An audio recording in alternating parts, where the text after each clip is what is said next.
gotta go down. Open finger. Oh! No, no.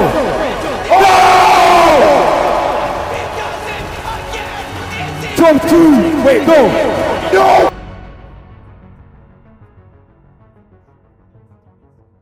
We are officially 1 day away from the EWC Grand Finals, and we have our final 6 teams that will be competing for the championship. And we have a lot of questions that need to be answered. Did Bugha make it? Did Oatly make it? And most importantly, did Skyscroll manage to clutch up and qualify after what happened yesterday? We also have some massive OCE news because Power Alex and Anon are officially planning to move to NA for 2027. And finally, I'm going to break down the Grand Finals drought map because we have a lot of people and some huge names that are going to be contesting each other. Let's not waste any more time. Let's get into it. First, let me quickly explain how day 3 worked. Now, the failed teams that have finished in the top 7 of their group stage, but also avoided from finishing in the bottom 3, were sent to the survival stage. 20 teams, 10 games, and only the top 6 qualify for EWC Grand Finals. And in my last video, I talked about how Sky and Scroll, one of the favorites going into EWC, after failing to qualify directly through their group,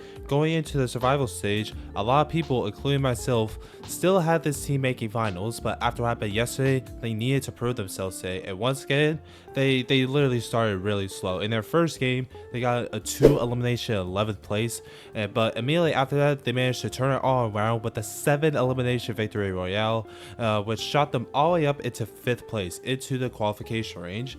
Now, they followed that up with the 2 elimination 8th. Things got a little scary when they got a 5 elimination 17th. Despite the bad placement, they're still holding on into that 6th place with Shadow Virgo right behind them. Then in the final game of Elite Stronghold, Sky Scroll came through with a massive 6 elimination 3rd, finishing themselves in top 5 overall. So going into Slurp Rush, they were in a good position, but once again, they started off really slow. They opened up Slurp Rush with a 3 elimination 11th, then a 1 elimination 5th.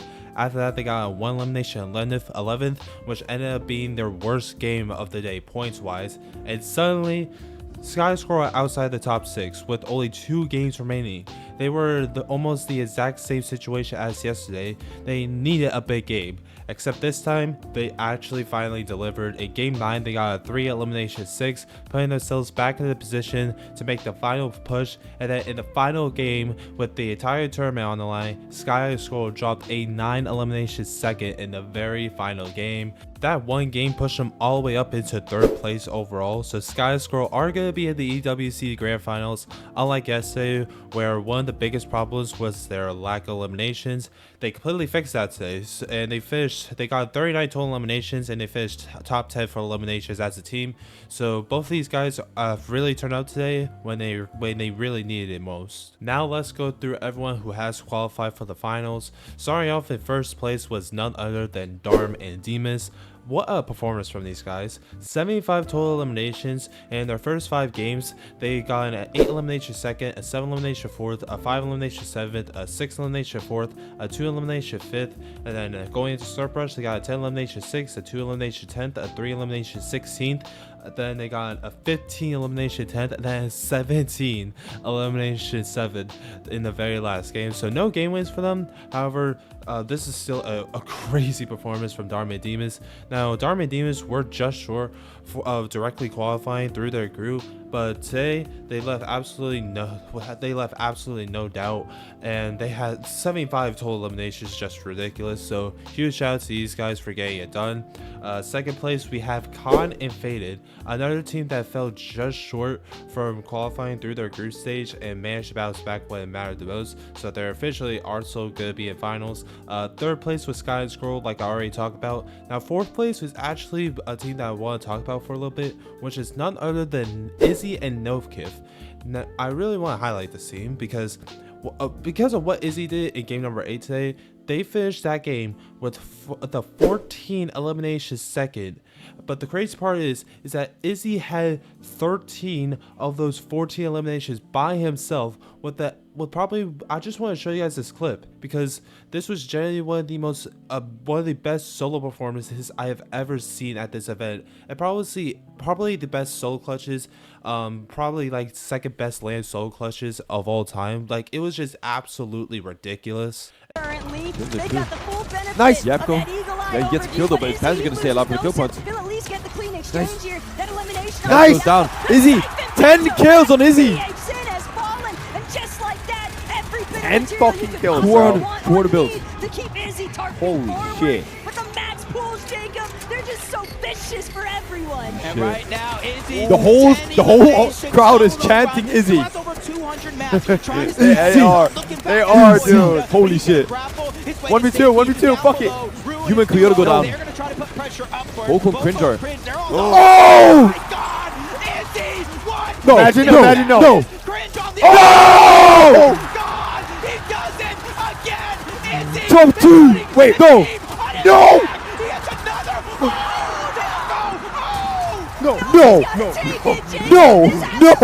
No, he's not winning this. He can't do it. No, he's not. He can't do this. No in France. He's not going to do it. This is it. The two teams fighting for the Can't do this. bubble spot. Izzi putting on a Fabit. masterclass performance. Can't. He has to max him. He has to Izzi go to pump him. Yeah, it's full possible. HP, full shield, but he's running out of build. Oh my and he God, steals bro. away That was the that craziest moment. game ever. Oh my God. The That whole was- crowd is standing. That was the craziest fucking clutch out of him ever, bro. Yo, that was insane. That was insane. That was insane. Holy shit. That just qualified him, chat. That basically just the momentum, bro. Holy shit. Look at the crowd. And then in 5th and 6th place, we actually have 2 of the smaller region teams. 5th place, we have Yasin and Salvatore. And then the final team to get the final qualification spot was none other than Z-Dog and Goofy. OCE is going to be going to the grand finals. Z-Dog and Goofy managed to secure their qualification spot, meaning OCE will have at least one team representing in the EWC Finals. However, they literally just barely made it because Koyota and Yuma, the team that finished in 8th place, won the final 2 games of the survival stage, and they still missed qualification by 1 point. 1 single point separated Koyota and Yuma and Z-Dog and Goofy. Like, you have to feel terrible for Koyota and Yuma, man. And as I am happy that I am able to see OC represented in the finals, missing out by 1 point after winning the final 2 games is probably the most brutal thing that has ever happened throughout this entire tournament. Koyota and Yuma do still have globals coming up in about a month, but that is Battle Royale instead of Reload, so it's definitely going to be a lot harder. So I am wishing these guys the best of luck. In 8th place was unfortunately Bugha and Braze. Unfortunately, the Lion will not be at EWC Grand Finals. Bugha and Braze came into the survival stage with a legit chance of making it through, but they weren't able to get the job done. And Bugha was clearly visibly extremely frustrated after the event. Then going down the leaderboard, we have 9th place of Gone and Night, another team that was extremely close to being able to make it to the EWC Finals. 10th place, we had Cringe and Volko. 11th place, we have Oatly and Spooks. Unfortunately, we won't get Oatly in the grand finals either, but there is a highlight here. We had Oatly actually managed to win his very first game at LAN. Elan's trying to play for a win here. This could put them closer inside the top 10. I mean, we said it, Vinny. Just one game can all of a sudden put you into conversation. Scrolls down, Sky's still in, 6 Elans here and going. And Sky takes down Demus right there as well. That's one of their immediate competition ahead of them. Spooks and Oatly, though, looking to put OCE on the map, and so is Z-Dog and Goofy. Spooks and Oatly, the only duo alive right now, though, as Sky tries to make his way into that zone. Spooks and Oatly trying to prove why to the other day was not a fluke. And they take the game. The rest of the lobby tumbles so quickly. The energy is there, the vibes are high, and going into Slurp Rush, they reignited the belief. Love it, love it. Oatly, you can see the excitement on his face as he finally eases up and gets that LAN victory. He's got to come back down to earth. There he is, there he is. Okay, he's back. He's back. Then the rest of the leaderboard, we had Tomat and Tofu 12th. 13th place, we had Sald and Mashari. 14th, we have Ru and Muda. 15th, we have Phazon and Anon. I'm going to talk about Anon in a little bit. 16th place, we have Yako and Panzer, who are just having the most miserable tournament of their life. 17th place, we have Ezin and PHN. 18th place was 18, 19, and 20th place was actually all NA teams. We had Shadow and Virgo in 18th place, Aoxy, Jojo, Fishy in 19th, and then 20th place was Phoenix and Retro. And with that, we have our final EWC Grand Finals lobbies officially set for tomorrow. Before we get into the final drop map, we have some pretty massive news coming out for OCE, because Anon has announced that he and Power Alex are planning to swap to a region swap and move over to NA Central for 2027. And personally, I think this is one of the best moves that they could make. One of the biggest problems that OC do face, and especially even any other small region faces, is just the lack of practice they get. Whether it's fighting off spawn, mid-game situations, rotates, and simply playing against a deeper pool of better players. You're not always going to get that same level of practice that you can get on NA Central. And so moving to North America gives Alex and Anon an opportunity to constantly practice against some of the best players in the world. And I think this is especially good for Alex because he has talked about how he's losing some motivation at the game recently, and completely changing his environment could potentially give him that boost in motivation that he needs. So I am going to be rooting for Alex and Anon if they do actually manage to move to NAC for 2027. Now we finally get to the drop map. Now, unfortunately, the first thing you're probably going to notice once you open the drop map is that Sky and Squirrel are in a pretty tough situation. They're currently being contested on both maps. On Slurp Rush, they're being contested by Lua and Romero, and to be honest, that is not an easy team to fight. So I definitely am worried for what happens there. And then if we move over to Elite Stronghold, it somehow gets even worse because Sky and Squirrel are potentially getting triple contested by Con and Faded and Muzza Sphinx. Now, I generally don't know what's going to happen here for this team. I am hoping that Sky and Scroll do have some sort of a plan going into the finals, because if these contests actually happen, it's going to make winning this tournament extremely difficult. But Sky and Ski aren't only the major team that are currently getting contested, because Peterbot and Pollo are potentially getting contested by Kanata on Slurp Rush. Although, if I'm picking the Oswan fight, I'm taking basically Peterbot Pollo every single time. Then we have a Shark and Team potentially getting triple contested at Dirty Docks. Once again, I'm not really worried for Shark and Team going into this event.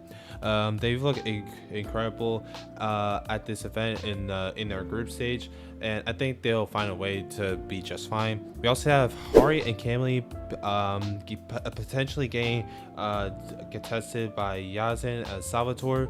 Josh and Yamzo are also getting contested.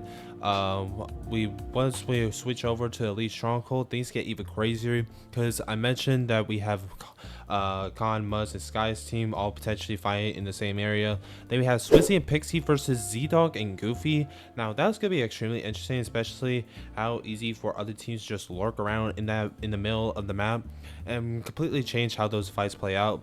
We also have Yazin and Salvatore versus Vico and Malabuka, which could be another really interesting fight. And then the team right next to him of Dart and Dinas versus Skyshop and Momsy. So this map is an absolute mess. Okay, it's really gonna be hard for me to predict a top 5. But one thing you also have to notice, just because they're two teams, as you probably noticed throughout this entire tournament so far, just because two teams mark at the same PFI doesn't necessarily mean they're gonna fight every single game. There might be some games where teams might swerve off of each other, try to grief another team. We've already seen teams avoid each other, split POIs, disengage, or completely change their plans depending on what's happening. And that's what makes predicting finals so incredibly difficult. However, I do have to pick a top 5, and there are so many good teams in this lobby, with all these teams having potential to win. I'm talking about NA and EU, of course. So this could almost go any direction. but I'm locking in my top 5. In 5th place, I am going with Sky and Scroll. After what happened in the group stage, they showed me what they exactly need to, what I needed to see today. When they were under pressure, when their tournament was on the line, they can clutch up. Their contestations are kind of worrying me, which is why I don't have them any higher, but I am putting Sky and Scroll in my top 5 and just pretty much putting the fate in their hands to have some sort of plan going into this. In 4th place, we have Peerbot and Pollo. Now, I know people are going to be questioning my results because for some reason, Peerbot and Pollo just can't perform well in these finals lobbies. And I'm talking about grand finals, that is at least. Now, I know like they placed 4th place, however, they were still not the most dominant team, and to a lot of people's expectations, PR Pollos should be winning every single event. So I am going to be keeping an eye on this team. In 3rd place is probably a team that most people are probably not talking about as of recent, mostly due to their performances in BR, and that is Chino and Pablo. Now, I do have them placing in the tournament finish. They have showed to me in the Rito Elite Series qualifiers, getting getting a 3rd, a 4th, and a 4th, and then failing to qualify for the last one, but we don't talk about it. They have shown that they could do, if they can make consistent finals and make a legitimate run at winning this tournament. In 2nd place, I have Cold and Rapid. They did win their heat stage. Now, the reason why I don't have them placing any higher is because one thing I do notice that they literally lack wins a lot. Now, they did show that they could win without even needing a victory royale and just absolutely dominate with the eliminations. And if that aggression carries on to finals, they're gonna be probably one of the, definitely in the top 3. However, in 1st place is probably a team that will probably get even more eliminations, and I'm sticking with them with Shark and Teeny are my pick to win the EWC World Cup. Even with the potential draw spot problems, I think they show enough throughout this tournament for me to trust them. And tomorrow, when everything comes out of the final day, I am expecting Shark and Teeny to not only crush everybody's keys, but also lift up that EWC trophy. And that is my top 5 for EWC. Now, first of all, before I end this video, I do know that the new season has started with like all the new draw spot changes for globals and stuff like that. I am gonna make a video of that right after EWC is over, so if you are waiting for that video, be patient with me, okay? It's coming soon. Anyways, that's it for this video, ladies and gentlemen. Make sure you leave a like and subscribe, and I'll see you next time.